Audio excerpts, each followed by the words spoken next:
Well, it's great to have Wasim Akram along, the great Wasim Akram, to talk about left-arm swing. What are Mohammad Aamir's great strengths as a bowler? I think generally he's a wicket-taker bowler. He bowls in the right areas. He's got good attitude. And he knows what fast bowling is all about, especially bowling in this part of the world, in England. Remember the last tour, the way he bowled, especially at Lords, he got first five odd wickets.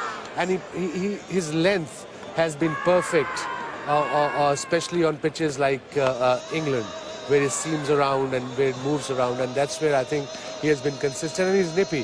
140 plus, and that matters when you have control and when you can bowl 140. If you can swing both ways, and that's what exactly Aamir has been doing since he made a comeback. So he has been phenomenal. But so far, whatever I've seen, Nasser, the press or the television, it appears to me it's Aamir versus England.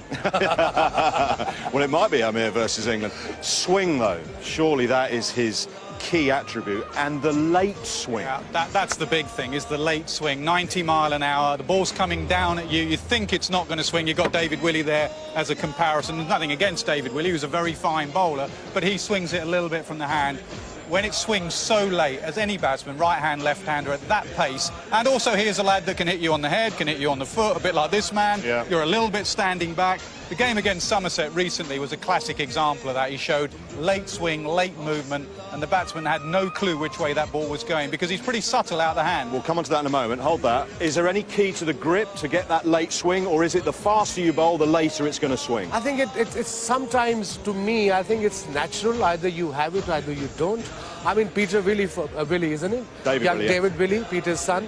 He's a tremendous bowler. He's got pace, but as a batsman, you guys can be able to pick this is in swing, because you can see the release of the ball is coming. But with Aamir, he grips it that way and he flicks it at the last minute. So balls come straight at pitches and then it nips back or goes away from the left-hander. And I think that's why he's been so consistent taking wickets, Aamir, because he swings it late with pace. And when he bowls away swingers, obviously the shiny side, if this is the shiny side, he'll come this side. Instead of locking the wrist, he'll go slightly across and then he flick it that way. So he comes out straight, and at the last minute, he goes away from the right-hander. Show him the split screen. We're trying to work out. Let's show the deliveries first. Let's show the deliveries first, because the way he challenges both the inside edge of Jonathan Trott's bat here, same innings, and then this one, a couple of balls later, he challenges the outside edge. So that's the variation. Now, come on, is he doing that deliberately? So left-hand side is the in-swing, right-hand side is... If you see the same position here, it's like this, the way I showed you. It's going towards first slip of the right-hander, and over here, he's going to flick it at the last minute, and that's going to come into the right-hander. That's why he has been phenomenal as a bowler, because of the control he's got. So the seam upright there. Yeah. And so Jimmy Anderson will have like a wobble ball. Wobbled a bit and then went across. Just show us that grip again, and what would the feel be off the fingers? Feel just here, and you go slightly wide, and just come here and flick it here. But arm has to be straight, high arm, and it has to flick just here, little flick. Practice is practice. I learned that while in nets, while playing county cricket for Lancashire. I learned everything. My natural swing was the in-swing.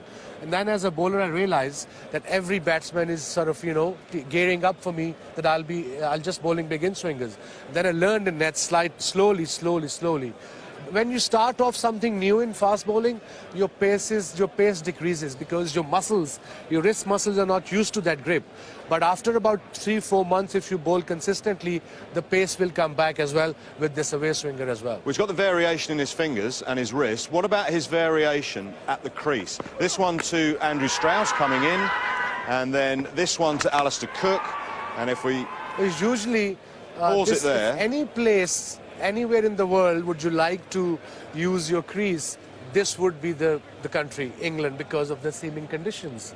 So he goes wide of the crease on this side, and obviously batsmen expect it to come in, and this one came in. But I used to go sometimes wide of the crease, and I used to bowl the away swingers to the left-hander as well. But that's why crease, you can only use crease if you got right control, and if you can swing the ball. If it's not swinging, there is no point using the crease, because you might get hammered. How does that challenge the batsman? Well, just the game of cricket is about angles. You don't line him up as well. There's a slope here as well. He's moving it both ways. He's at pace. It's completely challenging you all the time. But the key for England is to realise that this lad has only played 8 first-class games in